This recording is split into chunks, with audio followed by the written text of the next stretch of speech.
Sir మీరు సినీ పరిశోధకులు, ఇండస్ట్రీలో వాళ్ళు వ్యవహరించేటువంటి వ్యవహార శైలిని బట్టి కానీ, వాళ్ళు ప్రదర్శించేటువంటి లౌక్యం బట్టి కానీ, వాళ్ళ పని పట్ల చూపించేటువంటి అంకిత భావం వల్ల కానీ వాళ్ళ భవిష్యత్తు ఆధారపడి ఉంటుంది ఎవరికైనా. అందులో హీరోయిన్గా రాణించడం అంటే వాళ్ళకు కూడా చాలామంది అందంగా ఉంటారు, కానీ కొంతమంది రాణించాలనుకున్నా రాణించలేకపోయిన వాళ్ళు ఉన్నారు. ప్రస్తుతం ఏంటంటే సార్ బాగా వినిపిస్తున్న పేరు ఏంటంటే హీరోయిన్ శ్రీలీల. ఖచ్చితంగా ఇండస్ట్రీకి మరో మంచి హీరోయిన్ దొరికింది, తెలుగు ఇండస్ట్రీకి. ఖచ్చితంగా ఈమెకు మంచి భవిష్యత్తు ఉంటుంది. చక్కగా తెలుగు కూడా ఒక తెలుగు అమ్మాయి లాగానే అనర్గళంగా మాట్లాడుతుంది, అందరితోటి కూడా చాలా పద్ధతిగా గౌరవంగా ఉంటుంది అనేటువంటి చాలా మంచి పాజిటివ్ టాక్ వినిపిస్తుంది. ధమాకా సినిమా కూడా చాలా బంపర్ హిట్ అయింది. ఏం సార్ శ్రీలీల గారి గురించి మీ విశ్లేషణ ఏంటి, ఎలా ఉంటుంది అంటారు? అంటే నేను గమనించినంత వరకు పాతకాలం నాటి హీరోయిన్ల అలవాట్లు ఈ ఊళ్ళో కొన్ని ఉన్నాయండి. అవునా? పాతకాలం నాటి హీరోయిన్లు ఎలా ఉండేవారంటే, అంటే సినిమా అంతా ఒక కుటుంబం లాగా, ప్రొడ్యూసర్ వారికి తండ్రో ఎవరో అలాగా. ఎందుకంటే ఆ ప్రొడ్యూసర్ తాలూకు యోగక్షేమాలు ప్రధానంగా చూసుకునేవాళ్ళు. అంటే ప్రీ రిలీజ్ ఫంక్షన్ కానీ, ప్రమోటింగ్ కానీ, ఆడియో రిలీజ్ కానీ, సినిమా అంటే విజయోత్సవ యాత్ర చేయడంలో ఆ సినిమా సిబ్బందితో కలిసి నడవడం కానీ, ఇవన్నీ వాళ్ళు చేసేవారు. సినిమాని ప్రమోట్ చేసుకునేవాళ్ళు. మద్రాసులో ఉన్నటువంటి సినిమా కుటుంబం అంతా సినిమా ఏమాత్రం బాగున్నా ఒకసారి విజయయాత్రగా బయలుదేరి మెయిన్ సెంటర్స్ విజయవాడ, కాకినాడ, విశాఖపట్నం ఇలా చూసుకునేవాళ్ళు అన్నమాట. చూసుకొని జనం మధ్యకి ఎప్పుడైతే యూనిట్ అంతా వెళ్ళారో ఆ యూనిట్ని చూడగానే యాక్చువల్గా 50 రోజులు ఆడుతుంది అనుకున్న సినిమా 100 రోజులు ఆడేది, 100 రోజులు ఆడుతుంది అనుకునే సినిమా 200 రోజులు ఆడేది. ఇక్కడ ప్రధానంగా మనం చెప్పుకోవాల్సింది శ్రీలీల గురించి కనుక, శ్రీలీల పాతకాలం నాటి హీరోయిన్గా ఉంది. మీ తాలూకు ఇంట్రడక్షన్లోనూ ఒక లౌక్యం అన్నారు, మంచితనం అన్నారు. లౌక్యం మంచితనం ఉన్నవాళ్ళు ఎలా సక్సెస్ అవుతారు, ఇది లేని వాళ్ళు ఎలా ఫెయిల్ అవుతారంటే దానికి ప్రత్యక్ష నిదర్శనమే అంజలిదేవి సావిత్రి. అంజలిదేవికి లౌక్యం ఉంది, ఎక్కడ ఎలా మసులుకోవాలో తెలుసు, తర్వాత అందిన ప్రతి అవకాశాన్ని అందిపుచ్చుకుంది, ఎలా సద్వినియోగం చేసుకోవాలో తెలుసు. ఒక జీవితకాలాన్ని సరిపడే మంచితనాన్ని సంపాదించుకుంది, ఆస్తులు సంపాదించుకుంది. సావిత్రి గారి మహానటి, లౌక్యం తెలీదు, మాట్లాడడం తెలీదు, బ్రతకడం తెలీదు. ఒక జీవితకాలానికి కాదు సరి కదా, ఒక 45 ఏళ్ళకే చచ్చిపోయింది ఆవిడ. ఇంత అంటే ఇంత విషయం ఉంటుంది అందులో. ఇక్కడ శ్రీలీల నేను గమనించినంత వరకును చాలా బాగా తెలివిగా చేస్తుంది, హీరోని రెచ్చగొడుతుంది, డ్యాన్సుల్లో హీరోతో పోటీ పడుతుంది, ఒక్కొక్కసారి డ్యాన్సుల్లో హీరో కంటే బాగా చేస్తుంది. మీకు ఈ మధ్యకాలంలో హీరోయిన్ల తాలూకు ఆ డామినేషన్ కనబడటం లేదు. ధమాకాలో ఈ శ్రీలీల తాలూకు డామినేషన్ నాకు కనిపించింది, చాలా బాగా అనిపించింది.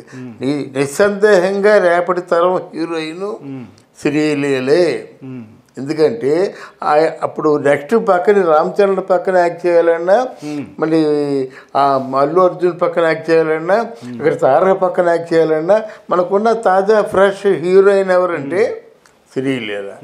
కానీ చాలా కలుపుగోలుతనంగా కూడా మాట్లాడటం, కానీ ఎక్కడా కూడా కొంచెం కూడా పొగరు లేకుండా, అవును, చాలా చక్కగా నేనేదో పెద్ద స్టార్ హీరోయిన్ అయిపోయాను, నాకు స్టార్డమ్ వచ్చింది అనేటువంటి అలాంటివి కూడా చూపించకుండా చాలా కలుపుగోలుగా మాట్లాడటం, అవును, చాలా సౌమ్యంగా మాట్లాడటం, మృదువుగా మాట్లాడటం, అవును, చాలా జోగ్యాలుగా.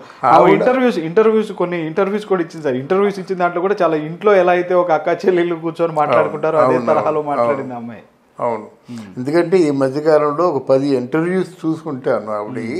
కానీ చాలా బాగా అంటే ఎంటర్టైన్ అంటే ఆ సినిమాను బాగా ప్రమోట్ చేస్తుంది, హీరోను బాగా ప్రమోట్ చేస్తుంది, మిగతా వాళ్ళ చేత తన గురించి చెప్పించుకుంటుంది.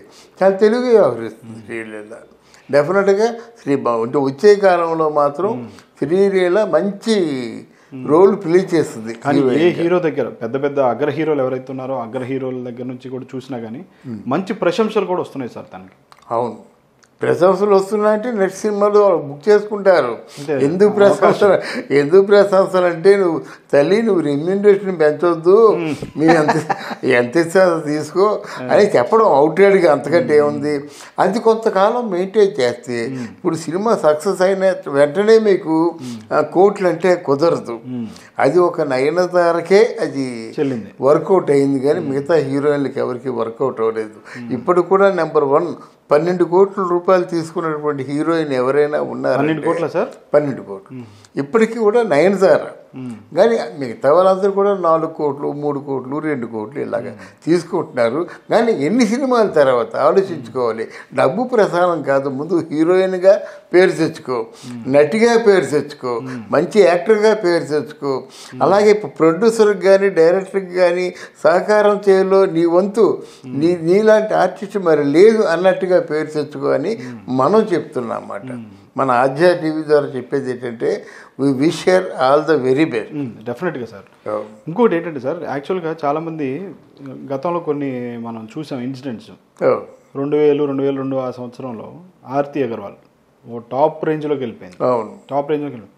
కానీ కొన్ని ఇష్యూస్ వల్ల సడన్గా ఆవిడ పడిపోయినటువంటి. అది ఆర్తి అగర్వాల్ గురించి ప్రత్యేకించి ఒక వీడియో చెప్పుకోవాలి.